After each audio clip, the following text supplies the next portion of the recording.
خوبصورت واقعہ۔ بنی نجار کے ایک باغ میں دیوانہ اونٹ گھس آیا۔ جو شخص بھی اس باغ میں آتا وہ اونٹ اسے کاٹنے کو دوڑتا۔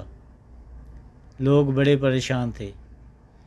وہ حضور صلی اللہ علیہ وسلم کی خدمت میں حاضر ہوئے اور سارا قصہ عرض کیا۔ حضور صلی اللہ علیہ وسلم نے فرمایا چلو میں چلتا ہوں۔ چنانچہ حضور صلی اللہ علیہ وسلم اس باغ میں تشریف لے گئے اور اس اونٹ سے فرمایا ادھر آؤ۔ اس اونٹ نے جب حضور صلی اللہ علیہ وسلم کا حکم سنا تو دوڑتا ہوا حاضر ہوا اور اپنا سر حضور صلی اللہ علیہ وسلم کے قدموں میں ڈال دیا۔ حضور صلی اللہ علیہ وسلم نے فرمایا اس کی نکیل لاؤ۔ حضور صلی اللہ علیہ وسلم نے اسے نکیل ڈال کر اس کے مالک کے حوالے کر دیا اور اونٹ آرام سے چلا گیا۔ حضور صلی اللہ علیہ وسلم نے پھر صحابہ کرام رضی اللہ تعالیٰ عنہ سے فرمایا کافروں کے سوا مجھے زمین آسمان والے سب جانتے ہیں کہ میں اللہ کا رسول ہوں۔